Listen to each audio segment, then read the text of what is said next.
네, 교육학과 신입생 여러분 안녕하세요. 다들 교육 심리학 수업은 잘 듣고 계신가요?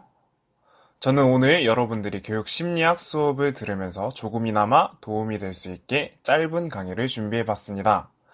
제가 오늘 준비한 내용은 바로 하워드 가드너의 다중지능 이론이고요. 저는 교육학과 19학번 곽준서입니다. 자, 그럼 바로 학습 목표 살펴보도록 하겠습니다. 첫 번째, 과거의 지능이론과 가드너의 다중지능이론의 차이를 알 수 있다. 두 번째, 가드너의 다중지능이론의 특징을 설명할 수 있다. 세 번째, 다중지능이론의 8가지 지능 영역과 내용을 이해하고 설명할 수 있다. 이 강의가 끝났을 때 여러분 이 3가지 목표 전부 다 성취할 수 있었으면 좋겠습니다. 우리 본 내용에 들어가기 앞서 IQ 검사에 대해서 한번 얘기해보고 가도록 하겠습니다. 다들 IQ 검사 한 번씩은 들어보셨죠? 보신 분들도 계실 거고요. 다들 알다시피 IQ 검사는 시험을 보면 누가 더 지능이 높은지 또 지능이 낮은지 점수로 말을 해줍니다. 누구는 130점, 누구는 100점, 또 누구는 90점. 하지만 정말 여러분 주변에 IQ 높은 친구들은 똑똑했나요? 또 IQ 시험지에 나오는 문제만으로 누가 더 똑똑하고 누가 덜 똑똑한지 명확하게 판가름할 수 있다고 생각들 하시나요? 이러한 의문들 또 질문들 속에서 다중지능 이론이 나타나게 되었습니다. 자, 그러면은 그 당시 실제 당시 상황은 어땠을까요? 다중지능 이론의 등장 배경입니다.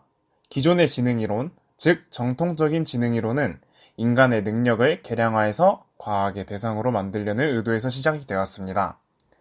이러한 지능이론들은 군대나 직장에서는 적절한 업무 분담을 위해서, 병원에서는 장애 판별과 장애 유형의 구분을 위해서, 학교에서는 학생들의 인지적 장단점을 드러내기 위해서 활용되었죠. 이러한 전통적인 지능이론은 인간의 지능을 너무 편협하게 파악하여 서열화한다는 비판을 받아왔습니다. 이러한 비판의 목소리 중 하나가 다중지능 이론의 등장이었고요. 그럼 본격적으로 하워드 가드너의 다중지능 이론에 대해서 설명해 드리도록 하겠습니다. 먼저 설명해 드릴 내용은 하워드 가드너는 왜 다중지능 이론을 제시하였는가입니다. 가드너는 기존에 있는 지능 이론, 지능 검사가 훌륭한 체스 선수, 세계적인 바이올리니스트, 뛰어난 운동선수 등의 재능을 식별하지 못한다고 생각하였고, 지능 검사는 주로 학업 성취와 관련된 언어, 논리, 공간 지능을 주로 다루고 있는데, 심지어 그러한 능력조차도 일상생활에서 중요하게 발휘되는 형태로는 측정해낼 수 없다고 비판하였습니다. 그렇기에 이런 거를 판별해낼 수 있는 다중지능 이론을 제시한 거고요. 그러면 가드너가 말하는 지능이란 무엇일까요? 가드너가 말하는 지능은 특정 문화권이나 사회에서 중요한 문제를 해결하거나 결과물을 만들어내는 능력입니다. 그리고 이러한 지능은 단일한 특성이 아니라 문화적 맥락에 영향을 받는 서로 독립적이면서도 다양한 유형의 능력으로 구성되어 있다고 주장하는 이론이 바로 가드너가 주장하는 다중지능 이론입니다.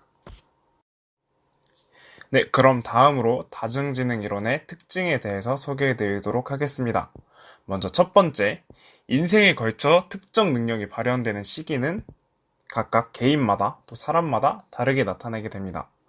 두 번째, 뇌의 기능, 발달 시기, 핵심 활동의 존재의 유무, 상징 체계의 부조화 등 여러 가지 증거를 바탕으로 8가지 독립적인 지능을 제시한 이론이 다중지능 이론이고요. 마지막으로 각각 지능은 다양한 문화와 시기에 따라 가치가 다르게 평가되게 됩니다.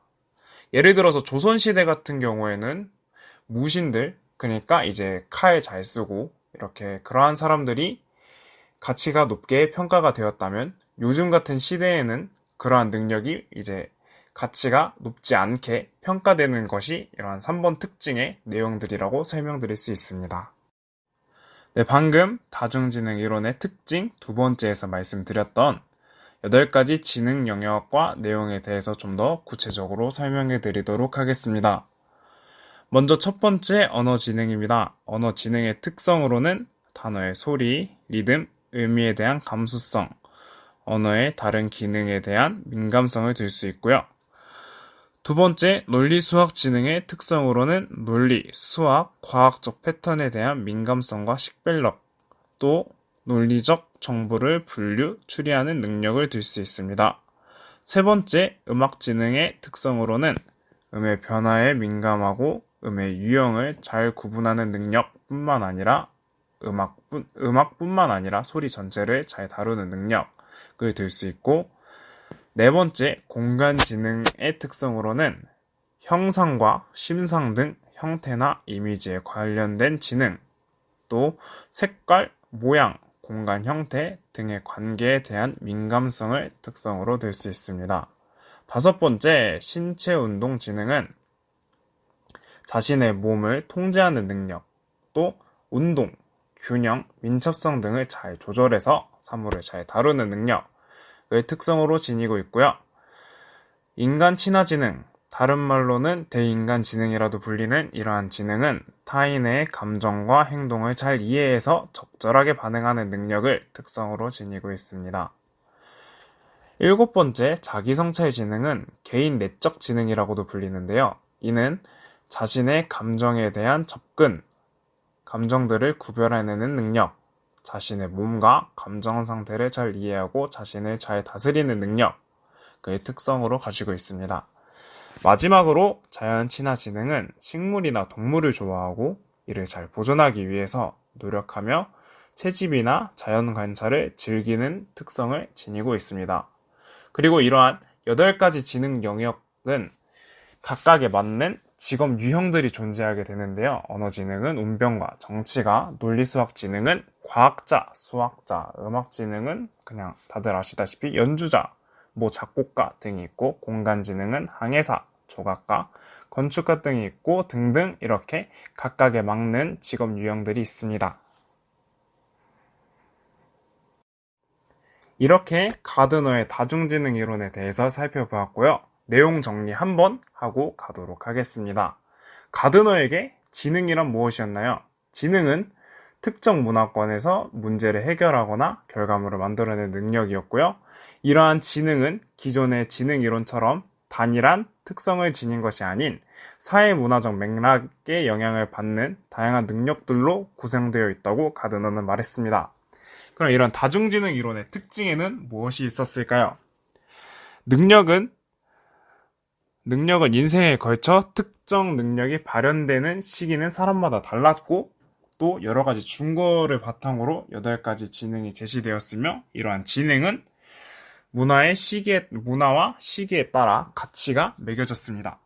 그리고 마지막으로 8가지 지능 영역, 무엇이 있었죠? 언어지능, 논리수학지능, 음악지능, 공간지능, 신체운동지능, 인간친화지능, 자기성찰지능, 자연친화지능이 있었습니다. 이렇게 저희 가드너의 다중지능 이론에 대해서 내용 정리까지 해보았고요. 이제 시사점을 한번 다 같이 알아보도록 하겠습니다. 다중지능 이론이 주는 시사점은 학습자는 누구나 강점인 지능과 약점인 지능을 지니고 있으며, 학생들의 서로 다른 강점 지능을 중심으로 약점 지능을 보완해내는 교육 방식이 필요하다는 시사점을 저희에게 주고 있습니다. 네, 그럼 마무리 퀴즈 풀고 오늘 강의 마쳐보도록 하겠습니다. 먼저 첫 번째 문제, 땡땡이나 사회에서 중요한 문제를 해결하거나 결과물을 만들어내는 능력. 여기서 땡땡이 들어갈 건 뭘까요? 네, 특정 문화권이나 사회에서 중요한 문제를 해결하거나 결과물을 만들어내는 능력.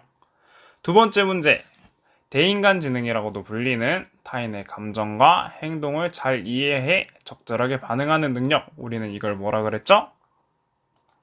네, 인간 친화 능력. 다들 맞추셨죠? 오늘 우리 이루고자 했던 학습 목표들도 다 이루셨고요. 그러면 여러분 모두들 오늘 수업 들어주셔서 고생하셨고, 오늘 강의는 여기서 마치도록 하겠습니다. 모두들 수고하셨습니다.